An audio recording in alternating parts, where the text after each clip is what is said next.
Hello friends, स्वागत है आप सभी का मेरी वीडियो में। और आज से हम अपना मिडाइवल हिस्ट्री का पार्ट शुरू करने जा रहे हैं। उससे पहले जो है एंशिएंट हिस्ट्री में किया है तो वो भी कंटिन्यू रहेगा। और मैं आप लोगों के लिए डेली टेस्ट डालती हूँ, तो टेस्ट जो है आप ज़रूर करें क्योंकि वो बहुत इम्पोर्टेंट है और सभी एग्ज़ाम के लिए। जैसा मैं उसमें लिखती भी हूँ नीचे भी, एच टेट है आपका, टेट है या नेट है, तो आप उसको ध्यान से करें डेली टेस्ट। तो चलिए शुरुआत करते हैं मिडाइवल हिस्ट्री की। मध्ययुगीन भारत प्राचीन भारत और आधुनिक भारत के बीच की लंबी अवधि को दर्शाता है। इस काल को 6वीं शताब्दी से लेकर 16वीं शताब्दी तक माना गया है। इसे दो भागों में विभक्त किया गया है। प्रारंभिक मध्यकाल जो कि 6वीं से 13वीं शताब्दी तक माना गया है, तथा उत्तर मध्यकाल 13वीं से 16वीं शताब्दी तक माना गया है, जो कि 1526 में मुगल साम्राज्य की स्थापना के साथ में समाप्त होता है। अब इसकी शुरुआत जो है वो कैसे होती है कि लगभग 632 ईस्वी में हजरत मोहम्मद की मृत्यु के बाद 6 वर्षों के अंदर ही उनके जो भी उत्तराधिकारी थे वे सीरिया, मिस्र, उत्तरी अफ्रीका, स्पेन, ईरान आदि को उन्होंने जीत लिया। और इस समय खलीफा का साम्राज्य फ्रांस के लॉयर नामक स्थान से लेकर अक्सास एवं काबुल नदी तक फैला। इस विजय से प्रेरित होकर अरबों ने सिंध पर आक्रमण किया। सिंध पर अरबों के आक्रमण के दो प्रमुख कारण थे। उसके दो प्रमुख कारण क्या थे?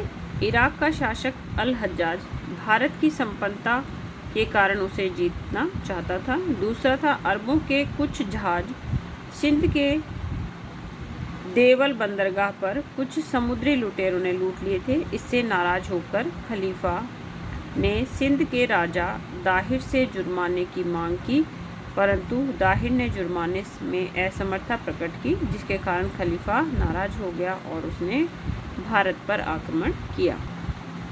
सिंध पर आक्रमण किया और लगभग 712 ईस्वी में हज्जाज के भतीजे एवं दामाद मोहम्मद बिन कासिम ने 17 वर्ष की आयु में सिंध के अभियान का सफल नेतृत्व किया। उसने देवल, नेउन और सिविस्तान जैसे महत्वपूर्ण दुर्गों को लूट लिया। अब नेउन जो है वो कहाँ है? देखो, पाकिस्तान के हैदराबाद के दक्षिण में स्थित चराग के समीप था। अब जब उसने सिंध पर आक्रमण किया तो उस समय जो है दाहिर युद्ध में मारा गया और मोहम्मद जो बिन कासिम था उसे दाहिर की दो बेटियां सूर्य देवी और परमाल देवी जो है वो उसके हाथ लगी और जिन्हें वो पकड़कर जो है खलीफा के पास में ले गया। लेकिन खलीफा के पास जाने के बाद में दोनों लड़कियों ने बड़ी चतुराई से खलीफा के सामने कहा कि दाहिर ने जो है हमारा शील भंग किया है, और इस बात से खलीफा जो है बहुत नाराज हुआ और उसने कासिम को मृत्युदंड दे दिया। इसके बाद भारत में जो है 871 ईस्वी तक सिंध में खलीफाओं की सत्ता जो है वो समाप्त हो गई। और उसके बाद भारत में जो है तुर्क आक्रमणकारी महमूद गजनवी आता है।